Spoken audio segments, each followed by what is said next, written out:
3 sujets, la pauvreté, le racisme et la dépendance. On va être 3 à vous présenter ces sujets. Moi, je m'appelle Abdourahman. Moi, je m'appelle Anis. Et moi, je m'appelle Imran. Donc, Anis va commencer avec son sujet. Alors, mon sujet est le racisme. Qu'est-ce que le racisme? Le racisme est désigner une idéologie ou un ensemble de pratiques fondées sur la croyance à la supériorité d'un groupe d'humains. C'est quoi le portrait actuel de la situation? Le portrait actuel de cette situation est que en 2020, George Floyd, un citoyen noir américain, est décédé au sein des mains de la police, a réagi le monde entier. Il y a eu plusieurs manifestations qui ont occupé des millions de gens pour protester contre le racisme. Suite à la vidéo qui a été postée sur les réseaux sociaux, plusieurs gens ont décidé de réagir et de faire en sorte que cela s'arrête. Plus de 1000 manifestants se rassemblent à Calgary en soutien aux manifestations qui ont éclaté aux États-Unis suite à la mort de George Floyd.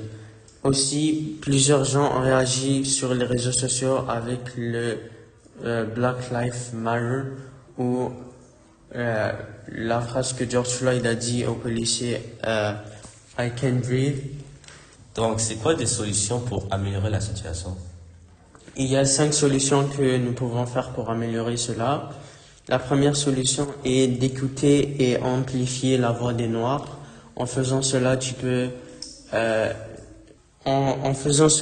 faire en sorte que les gens pourront écouter ce que les personnes qui se font juger peuvent.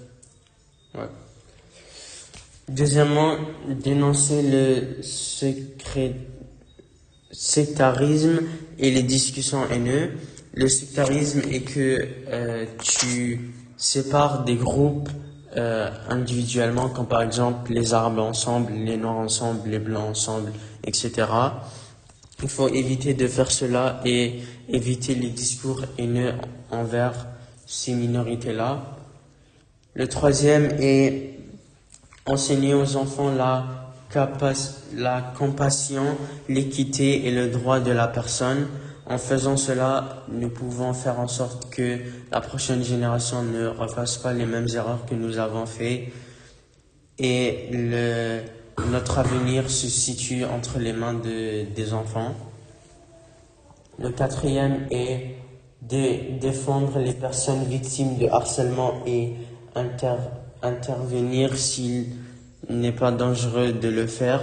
Cela fait en sorte que tu montres l'exemple aux autres personnes et que tu influences ces personnes-là à faire le bien. Et cinquièmement, soutenir les organismes de défense des droits de la personne. En faisant cela, tu peux faire en sorte que les personnes victimes peuvent en parler et que le monde soit au courant de cela. Ok, maintenant que tu nous as parlé de tout ça, c'est quoi le lien avec le roman? Le lien avec le roman est que dans le chapitre 3, nous pouvons voir que Ellie, qui est le personnage principal, a une injustice à cause qu'il a été accusé d'avoir tué son père et a eu 10 ans de prison. Et en sortant de la prison après ces 10 ans, il a été jugé et tout à cause qu'il est autochtone. Et dans ce chapitre, cela nous montre la condition de vie dans laquelle Ellie et Mafia Doc vivent, mais aussi qui subissent la stigmatisation et l'exécution sociale. Tu trouves aussi des scènes qui illustrent le racisme intentionnel et les violences de la société. Maintenant, nous allons parler de la dépendance. C'est quoi la dépendance? Ben, en vrai, la dépendance, c'est quand quelqu'un a besoin de quelque chose, mais sans cette chose, il ne se sent pas bien. Ce que je veux dire par là, c'est que quelqu'un peut être dépendant ou a besoin de certains types de choses comme la drogue, l'alcool ou certaines activités qu'ils ont besoin de faire pour se sentir agréable et bien dans leur corps. Sinon, ils vont perdre le contrôle puis ils ne seront pas eux-mêmes. Donc, la dépendance touche le cerveau. Donc, quand on fait quelque chose qui nous semble bien pour nous, le cerveau relâche cette chose qui s'appelle la dopamine.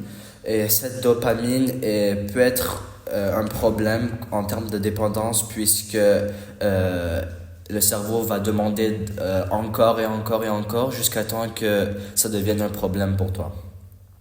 Donc, tu deviens dépendant. Ouais, c'est ça. Après nous avoir expliqué tout cela, quelles sont les choses à faire pour améliorer cette situation-là? Merci. Donc, les choses pour améliorer cette situation au Canada, donc il faudrait en parler ouvertement. Donc, que ce soit des gens que tu aies confiance ou un certain groupe de personnes sans être jugé et sans avoir peur, faire cela pourra vraiment t'aider. Ou aussi, on pourrait sensibiliser les gens à des gens très jeunes dès le jeune âge pour vraiment les aider et à les apprendre que la dépendance n'est pas une très bonne chose.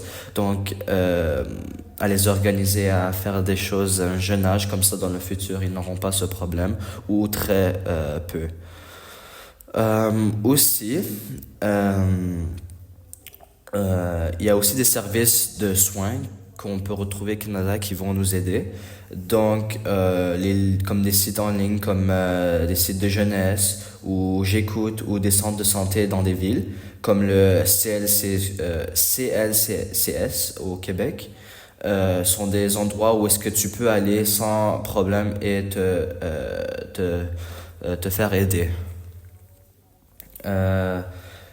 Aussi, aller dans des endroits psychologiques pour vraiment avoir des sessions pour vraiment aider ta dépendance.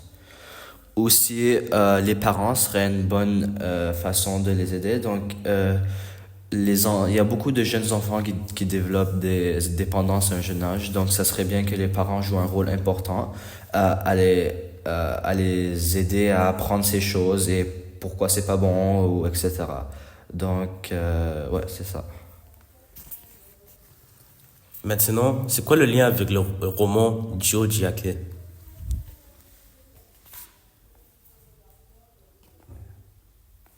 On n'a pas fait la situation actuelle. C'est quoi la situation actuelle dans ce sujet? Merci. Aujourd'hui, la situation actuelle au Canada est un problème de santé publique, surtout chez les adolescents et les jeunes adultes, comme par exemple l'alcool, le cannabis ou certaines activités, comme la prostitution. Donc, selon Statistique Canada en 2023, environ 1 Canadien sur 10 souffre d'une dépendance à une substance ou à des activités mauvaises. Maintenant, Imran, c'est quoi le portrait actuel de cette situation? Donc, merci pour ça. Donc, aujourd'hui au Canada, la dépendance est un problème de santé très, très touché, surtout chez les adolescents et les jeunes adultes. Les formes des dépendances les plus fréquentes sont le vapotage, le cannabis, l'alcool, tous ces types de drogues et certaines activités qui ne sont pas très bonnes, comme la prostitution trouvée au Canada. Donc, selon Statistique Canada 2023, environ 1 Canadien sur 10 souffre d'une dépendance à une substance ou à un comportement. Et un adolescent sur 5 âgé de 15 à 17 ans a déjà eu des comportements à risque liés à une dépendance. Puisque l'adolescence, c'est le temps où est-ce qu'on grandit puis on change beaucoup. Donc, en termes de cannabis ou tout type de drogue, c'est un problème très touché, car ça a beaucoup augmenté chez les jeunes. Environ 25% des jeunes de 17 à 24 ans ont déclaré qu'ils ont consommé, qu'ils consomment régulièrement. donc trouvé par Statistique Canada en 2022. Le risque de dépendance est plus grand chez ceux qui consomment plus tôt et qui en consomment régulièrement ou très souvent. En termes d'alcool, l'alcool reste aussi la substance la plus consommée au Canada, même autour du monde. Chez les jeunes de 15 à 17 ans, environ 1 sur 6 a bu de l'alcool déjà ou au moins ont essayé dans le dernier mois, trouvé par rapport sur les drogues au Canada en 2022. Même si c'est légal à partir d'environ 18 à 21 ans, selon la province, plusieurs jeunes y ont accès facilement et trouvent des façons à en boire. Maintenant, en termes d'activités comme la prostitution, selon le Canada ou au Québec, la prostitution est légale à l'âge de 14 ans, qui est quelque chose de très mauvais. Et quand de plus en plus qui font la prostitution, de plus en plus ils deviennent dépendants et ils en auront besoin pour l'argent, etc. Donc commencer à un âge très tôt, ce n'est vraiment pas bon. Maintenant, c'est quoi le lien avec le roman Jojake? Merci. Donc, en termes de personnages, nous pouvons voir Ellie qui arrive à Montréal tout seul et sans soutien.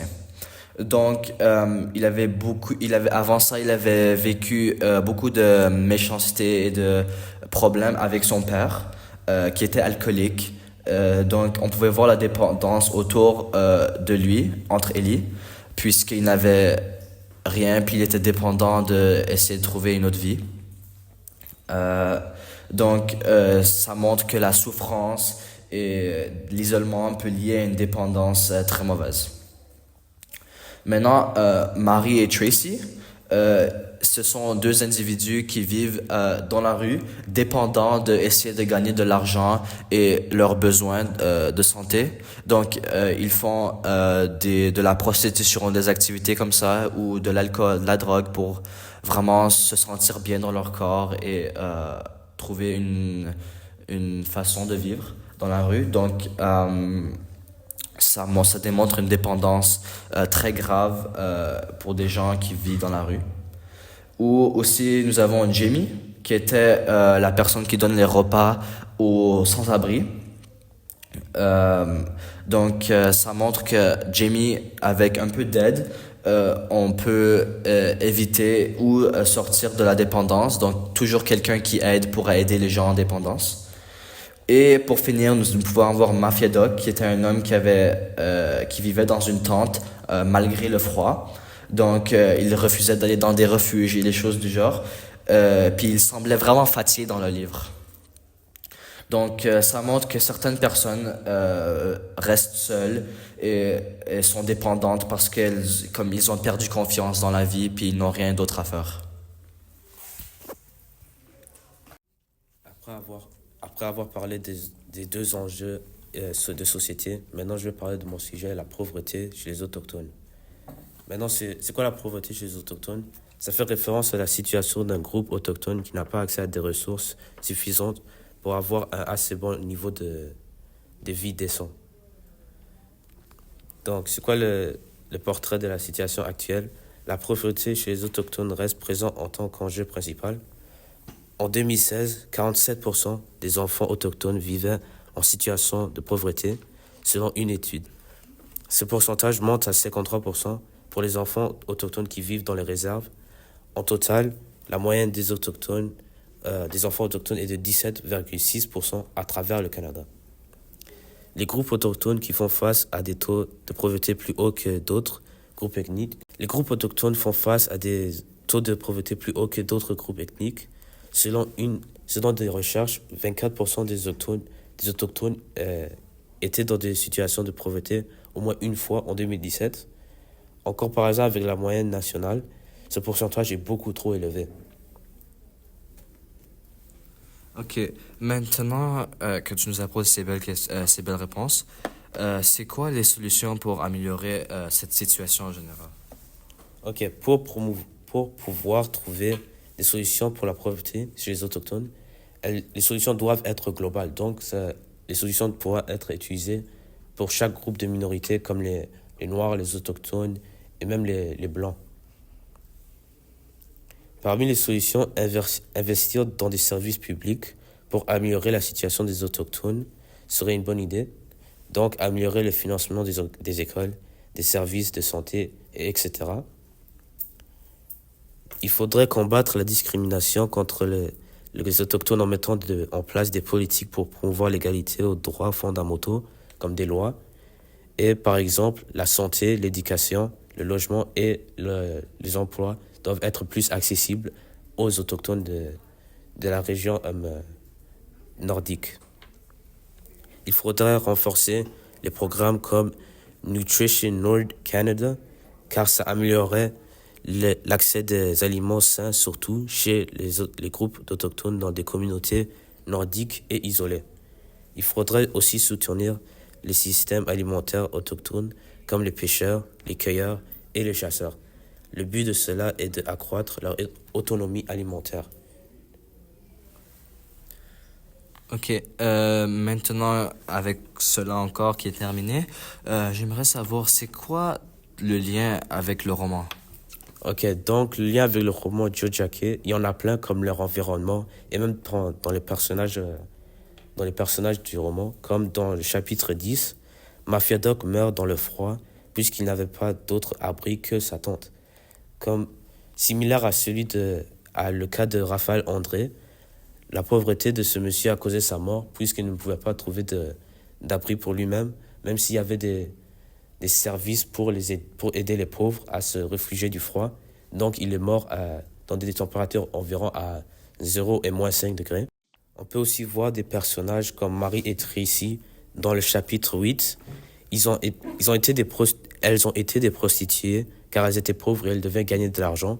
Mais c'était un cycle infini puisqu'elles dépensaient leur argent sur des drogues. Ensuite, elles travaillaient en tant que prostituées et restaient pauvres.